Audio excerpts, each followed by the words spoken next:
ए और बी किसी कार्य को क्रमशः 30 दिन और 36 दिन में कर सकते हैं। दोनों साथ मिलकर कार्य शुरू करते हैं, ठीक है, लेकिन ए कुछ दिन बाद कार्य छोड़ देता है और बी शेष कार्य को 25 दिन में पूरा करता है। तो बताइए ए ने कितने दिनों बाद काम को छोड़ा था। सबसे पहले हम ए और बी के अलग अलग क्षमताओं को यानी कि इसको पहले कैलकुलेट करेंगे। ए 30 दिन में काम पूरा करता है, बी 36 दिन में पूरा करता है। कैल्शियम निकलेगा, कितना है कैल्शियम 180। दोनों की क्षमताएं निकालने के लिए, अर्थात आपको क्षमता मतलब एक दिन का कार्य निकालने के लिए 30 दिन में अगर 180 यूनिट काम होता है तो एक दिन में 6 यूनिट काम होगा। ये होगा ए की क्षमता। बी 36 दिन में है ना भाई, ए 30 दिन में 180 यूनिट काम करता है तो एक दिन का 6 यूनिट काम। बी 36 दिन में 180 यूनिट काम करता है तो एक दिन में कितना करेगा, 5 यूनिट काम करेगा। ये इसकी क्षमता ए की, ये बी की क्षमता हो गई, ठीक है। अब सुनो ध्यान से, तो ध्यान से सुनो, ध्यान से कि मैं क्या बोल रहा हूँ पता है। टोटल इतना काम आपको निपटाना है, इतना काम होना चाहिए। ये 180 पूरा काम है, इतना होना चाहिए। अब देखते हैं कौन किस टाइम काम कर रहा है। तो देखो ध्यान से देखो, ये शुरुआती बिंदु है जिसमें ए और बी दोनों बेचारे लोग साथ मिलकर काम को शुरू किए। ए कुछ दिन बाद छोड़ दिया, पता नहीं कितने दिन बाद छोड़ दिया, लेकिन छोड़ दिया। उसके बाद अकेला कौन कर रहा है, अब बी अकेला कर रहा है और उस शेष कार्य को 25 दिन में पूरा करता है। 25 दिन में सोचो, अब बी की क्षमता अपने को पता है कि वो एक दिन में कितना काम कर पाता है। एक दिन में 5 यूनिट काम कर पाता है बी, और वो बचे हुए काम को 25 दिन लगा रहा है पूरा करने में। मतलब कि टोटल कितना यूनिट काम किया उसने पता है आपको, 25 दिन लगा रहा है। एक दिन में 5 यूनिट काम करता है, यानी कि टोटल उसने 125 यूनिट काम कर दिया। बचा हुआ काम, ठीक है, बचा हुआ काम 125 यूनिट उसने कर दिया। टोटल काम कितना था 180 यूनिट में। 180 यूनिट में से जब ए के छोड़ने के बाद जब बी की जिम्मेदारी आई पूरे काम करने की, तो उसने 25 दिन में पूरा काम किया। एक दिन में 5 यूनिट कर पाता है तो टोटल उसने 125 यूनिट काम कर दिया।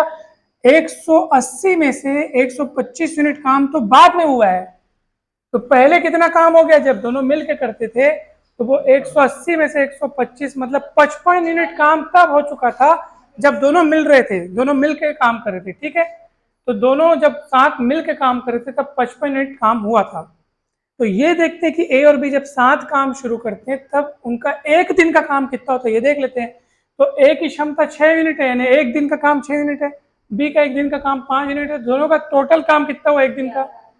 अब आप खुद दिमाग लगाओ कि जब दोनों साथ में मिलकर काम करते हैं तो एक दिन में 11 यूनिट काम कर पाते हैं। तो यहाँ कितना काम हुआ है, वहां पे 55 यूनिट काम हुआ है। सोचो जरा, जब दोनों साथ मिलकर काम कर रहे थे तो टोटल कितना काम किया उन्होंने, 55। 55 कैसे निकला समझ में आया ना। बी के द्वारा किए गए काम को आपने टोटल काम में से माइनस किया, तो ये 55 है ना। 55 कैसे है, 55 यूनिट काम हुआ जब दोनों साथ मिलकर शुरू किए थे। और दोनों की जो संयुक्त है, दोनों को मिला के टोटल क्षमता 11 यूनिट की है। तो एक दिन में 11 यूनिट, दूसरे दिन में 22, तीसरे दिन में 33, चौथे दिन में 44, पांचवें दिन में 55। यानी कि ये 55 यूनिट काम करने में उनको 55 बटे आप 11 करोगे, 11 यानी एक दिन का काम करोगे, उसको डिवाइड करोगे तो कितना आएगा, 5 दिन उन्होंने साथ में काम किया था। फिर ए ने छोड़ दिया, फिर बी ने उसको संभाला। समझ है सवाल कैसे होना, ऊपर से निकल गया। सबसे पहले ए का फिर बी का लिखेंगे, 30 दिन, इसको 36 दिन लगता है। एलसीएम निकालोगे कितना आएगा 180। ये 180 यूनिट जो है वो टोटल काम है। ए की क्षमता निकालने के लिए इसको इसे डिवाइड करोगे 6 यूनिट, बी की क्षमता निकालने के लिए इसको डिवाइड करोगे 5 यूनिट। ये 6 यूनिट और 5 यूनिट जो है वो ए और बी का पृथक पृथक कार्य, मतलब एक एक दिन का। ए का एक दिन का काम 6 यूनिट, बी का एक दिन का काम 5 यूनिट। जब उन लोग अलग अलग काम करते हैं तो एक दिन में इतना इतना काम कर पाते हैं। अब साथ में मिलकर उन लोग काम शुरू किए। पहले तो शुरुआत में ए और बी दोनों साथ में मिलकर काम शुरू किए। कुछ दिन बाद ए ने छोड़ दिया, अब बी ने अकेला शुरू किया उसको, मतलब बी ने उसको संभाला। अब अकेला बी बचा है, और अकेला बी जब करता है तो उसको 25 दिन में पूरा करता है।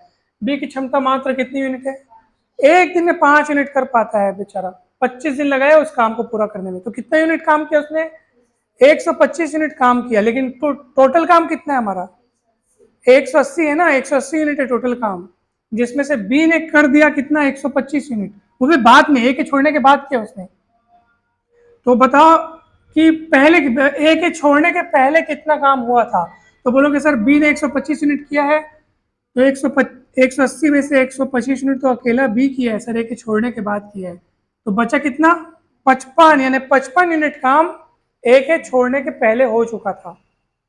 और ए और बी जब दोनों साथ में मिलकर काम करते हैं तो एक दिन में उन लोग 11 यूनिट काम करते हैं, तो 55 यूनिट काम को करने में उनको 5 दिन लगे थे, और 5 दिन के बाद ए ने छोड़ दिया था। समझ में आया नहीं है? ऐसा है, 5 दिन के बाद ए ने छोड़ दिया।